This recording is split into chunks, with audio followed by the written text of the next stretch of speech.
Halo, namaku Sanjay Valandro.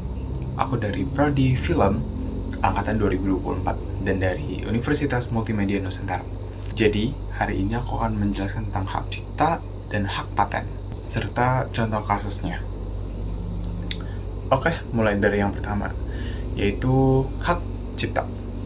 Jadi, apa sih itu hak cipta? Hak cipta adalah hak yang kita terima secara otomatis ketika kita membuat suatu karya. Contohnya seperti musik, seni rupa, program komputer, dan masih banyak lagi.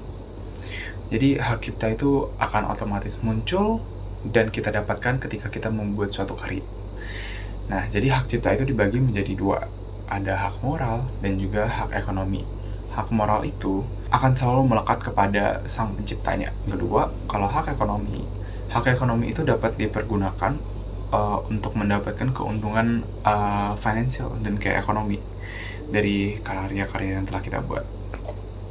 Jadi, contoh kasus dari hak cipta ini. Kalian sudah pasti pernah dengar lagu Dark Horse dari Katy Perry. Itu pernah kena kasus hak cipta. Jadi gini kronologinya. Katy Perry merilis lagu Dark Horse pada tahun 2013. Dan di 2014, ia dikenakan gugatan plagiarism oleh Flame, yaitu rapper Amerika. Jadi, Flame ini menggugat Katy Perry dan tim produksinya meniru dan mencuri melodi utama dari lagunya yang berjudul Joyful Noise.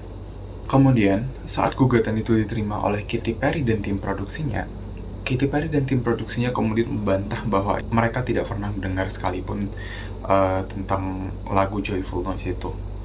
Tetapi melihat jumlah streams di Spotify dan jumlah views yang ada di YouTube mengenai lagu Joyful Noise ini yang dirilis oleh Flame pada tahun 2008, hakim dan juga pengadilan pun kayak meragukan gitu pembantahan Katy Perry dan tim produksinya.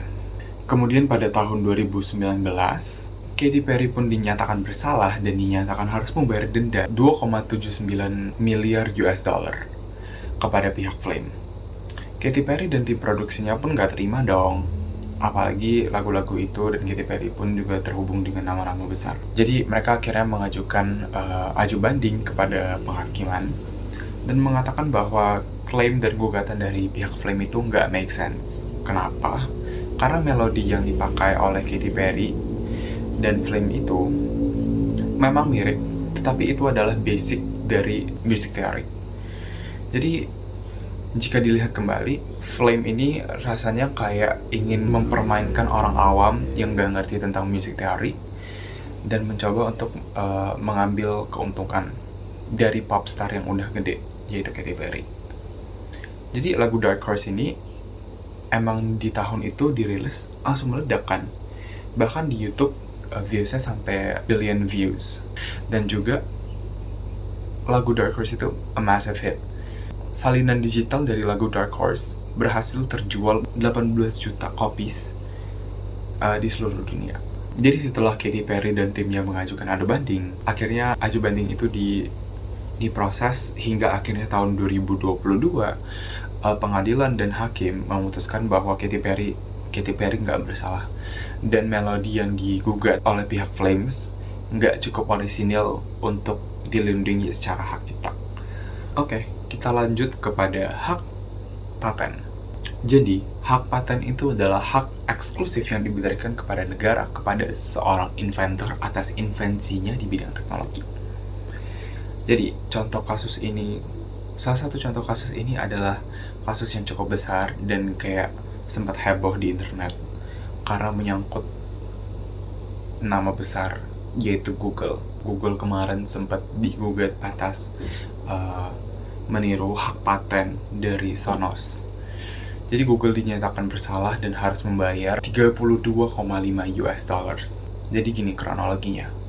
Pertarungan hukum ini dimulai pertama kali di tahun 2020 ketika Sonos menggugat bahwa Google meniru teknologi smart speaker yang mereka produksi.